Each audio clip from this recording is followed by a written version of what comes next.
राति आसी एते हलानी विनोद जाई फेरलानी के जानी ता परीक्षा फल कौन हला।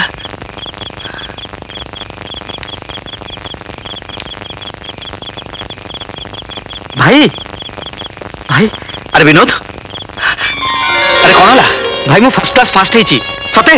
हाँ भाई मु जानी मो विनोद निश्चय फास्ट क्लास फास्ट हम। अरे मोर अनेक गुड़ा स्वप्न भितर आज गोटे स्वप्न मोर सार्थक हो गला रे। मो भाई आज इंजीनियर हो गला। बास एणिकी तो पे गोटे भल चाकरी बंदोबस्त करने पड़ो। अरे कौन है भाबार कौन अच्छी। अरे तू पूरा फास्ट क्लास फास्ट हेचु तो पे तो केते बड़ बड़ कंपनी चाकरी नहीं गोड़ेबे। नाई भाई से कथा नहीं जे आ कौन मु भाबुथिली अमेरिका जाई टेक्सटाइल इंजीनियरिंग करिया पई किंतु अरे किंतु कौन ये तो बड़ा खुशी कथा। सेथिपई तो बहुत टंका दरकार। अरे से चिंता मोर तू जमा व्यस्त होना मु बिक्री होगी पछे तुम मान स्वप्न के भांगी जावाक देविनी। तू अमेरिका जीवु निश्चय जीवु आ जो दरकार हुए मुझे घर टाक बंधा पकई देवी। ना बिजु ए घर मु बंधक रखा देविनी। तो बापांकर ये तो गोटे मात्र संतक बाकी अच्छी। ए घर प्रतिटी इटारे तो बापांकर आत्मा अच्छी स्वप्न अच्छी। हेले माँ बापांकर ये भी तो गोटे स्वप्न थिला जे तांको पिला माने बिलात रे पाठ पढ़ंतु। सेते बेलकार कथा अलगा थिला। से कोटी कोटी टंका रे खेलुथिले किंतु एबे एबे हम पाखरे अच्छी कौन ना बिजु। जो संसार रे थाली रु गुंडा पाटी को न जाणु से थाली खाली ही जाए। से संसार रे बड़ पणिया शोभा दिएनी रे। काली जदि ठीक समय रे पैसा फेरी न पारिलु घर जदि नीलाम हो जाए ताहले आमे सब रास्तार भिकारी हो जिबा। ए मां मु तो जाई मरिनी मो प्राण देवी मुझे संसार बंचेबी ए घर बंचेबी। ना बिजु विनोद रो अमेरिका जीवा किछि दरकार नहीं। आमे कोन सबुदिन एमती थिबा। तू कोन एमती स्वप्न देखुनु जे ए घर पुणी भरपूर हे उठिछि ठीक जमती बापा समय थिला। तू कोन स्वप्न देखुनु ए घरे नुआ रंग दिया होछि ए घर पुणी सजा होछि घरे 10-10टा चाकर अछंती।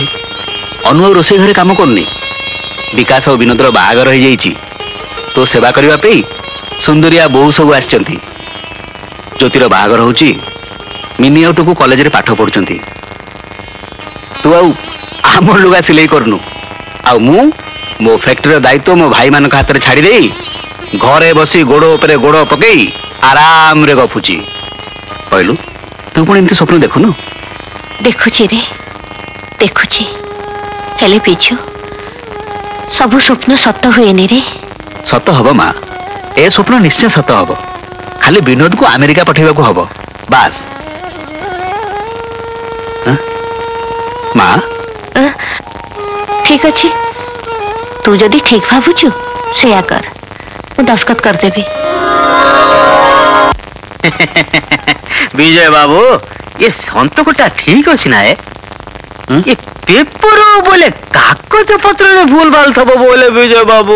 नाई नाई सुबुद्धि बाबू तमें तो निजे जानिଛ आम पूर्व पुरुषर घर कागज पत्र मिछ आसबो कोठो।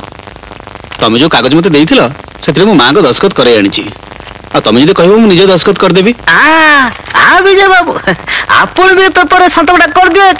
आओ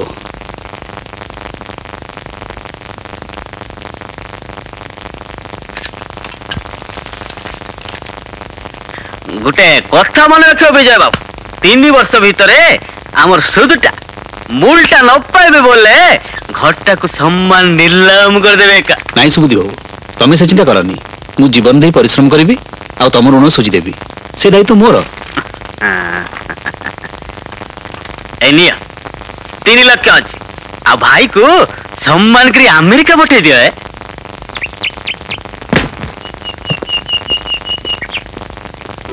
हेला बाबा मां विनोद। अरे गला बेल कौन क्या केमती कांदिकी विदा करती ए माँ। नाई रे पिलाटी दिन मु केबे काहाकू पाखरु छाड़ीनी तो सेति आज मन बुझुनी। ओहो से कौन सबुदिन पे चल जाउची। हेला हेला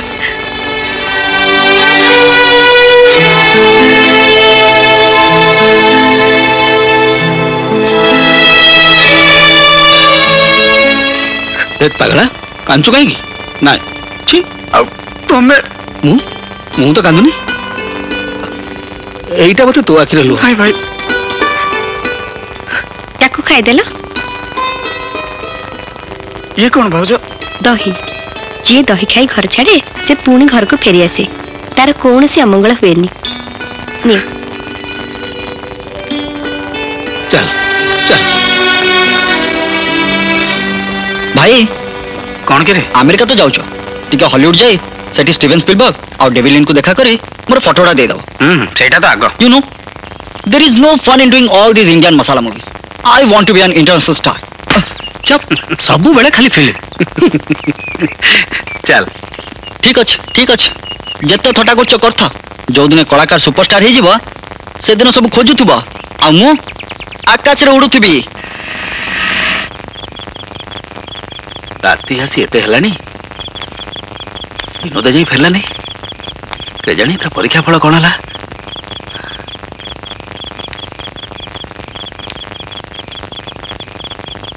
ଭାଇ ଭାଇ ଆରେ ବିନୋଦ, ଆରେ କ'ଣ ହେଲା? ଭାଇ ମୁଁ ଫାର୍ଷ୍ଟ କ୍ଲାସ୍ ଫାଷ୍ଟ ହେଇଛି। ସତେ? ହଁ ଭାଇ। ମୁଁ ଜାଣିଥିଲି ମୋ ବିନୋଦ ନିଶ୍ଚୟ ଫାର୍ଷ୍ଟ କ୍ଲାସ୍ ଫାଷ୍ଟ ହବ। ଆରେ ମୋର ଅନେକ ଗୁଡ଼ା ସ୍ୱପ୍ନ ଭିତରୁ ଆଜି ଗୋଟେ ସ୍ୱପ୍ନ ମୋର ସାର୍ଥକ ହେଇଗଲା ରେ। ମୋ ଭାଇ ଆଜି ଇଞ୍ଜିନିୟର ହେଇଗଲା। ବାସ୍ ଏଣିକି ତୋ ପାଇଁ ଗୋଟେ ଭଲ ଚାକିରି ବନ୍ଦୋବସ୍ତ କରିବାକୁ ପଡିବ। ଆରେ କ'ଣ ହେଲା? ଏଥିରେ ଭାବିବାର କ'ଣ ଅଛି? ଆରେ ତୁ ପରା ଫାର୍ଷ୍ଟ କ୍ଲାସ୍ ଫାଷ୍ଟ ହେଇଛୁ, ତୋ ପାଇଁ ତ କେତେ ବଡ଼ ବଡ଼ କମ୍ପାନୀ ଚାକିରି ନେଇ ଗୋଡ଼େଇବେ। ନାଇଁ ଭାଇ ସେ କଥା ନାହିଁ ଯେ, ଆଉ କ'ଣ? ମୁଁ ଭାବୁଥିଲି ଆମେରିକା ଯାଇ ଟେକ୍ସଟାଇଲ ଇଞ୍ଜିନିୟରିଂ କରିବା ପାଇଁ, କିନ୍ତୁ ଆରେ କିନ୍ତୁ କ'ଣ? ଏ ତ ବଡ଼ ଖୁସିର କଥା। ସେଥିପାଇଁ ତ ବହୁତ ଟଙ୍କା ଦରକାର। ଆରେ ସେଇ ଚିନ୍ତା ମୋର, ତୁ ଜମା ବ୍ୟସ୍ତ ହନା। ମୁଁ ବିକ୍ରି ହେଇଯିବି ପଛେ ତମମାନଙ୍କର ସ୍ୱପ୍ନ କେବେ ଭାଙ୍ଗି ଯିବାକୁ ଦେବିନି। ତୁ ଆମେରିକା ଯିବୁ, ନିଶ୍ଚୟ ଯିବୁ। ଆଉ ଯଦି ଦରକାର ହୁଏ ମୁଁ ଏ ଘରଟାକୁ ବନ୍ଧା ପକେଇଦେବି। ନା ବିଜୁ, ଏ ଘର ମୁଁ ବନ୍ଧକ ରଖିବାକୁ ଦେବିନି। ତୋ ବାପାଙ୍କର ଏଇ ତ ଗୋଟିଏ ମାତ୍ର ସନ୍ତକ ବାକି ଅଛି। ଏ ଘରର ପ୍ରତିଟି ଇଟାରେ ତୋ ବାପାଙ୍କର ଆତ୍ମା ଅଛି, ସ୍ୱପ୍ନ ଅଛି। ହେଲେ ମା, ବାପାଙ୍କର ଇଏ ବି ତ ଗୋଟେ ସ୍ୱପ୍ନ ଥିଲା ଯେ ତାଙ୍କ ପିଲାମାନେ ବିଲାତିରେ ପାଠ ପଢ଼ନ୍ତୁ। ସେତେବେଳକାର କଥା ଅଲଗା ଥିଲା। ସେ କୋଟି କୋଟି ଟଙ୍କାରେ ଖେଳୁଥିଲେ, କିନ୍ତୁ ଏବେ ଏବେ ଆମ ପାଖରେ ଅଛି କ'ଣ? ନା ବିଜୁ, ଯୋଉ ସଂସାରରେ ଥାଳିରୁ ଗୁଣ୍ଡା ପାଟିକୁ ନ ଜାଣୁ ସେ ଥାଳି ଖାଲି ହେଇଯାଏ। ସେ ସଂସାରରେ ବଡ଼ ପଣିଆ ଶୋଭା ଦିଏନି ରେ। କାଲି ଯଦି ଠିକ୍ ସମୟରେ ପଇସା ଫେରେଇ ନ ପାରିଲୁ, ଘର ଯଦି ନିଲାମ ହେଇଯାଏ, ତାହେଲେ ଆମେ ସବୁ ରାସ୍ତାର ଭିକାରୀ ହେଇଯିବା। ଏ ମା, ମୁଁ ତ ଯାଇ ମରିନି। ମୋ ପ୍ରାଣ ଦେଇବି, ମୁଁ ଏ ସଂସାର ବଞ୍ଚେଇବି, ଏ ଘର ବଞ୍ଚେଇବି।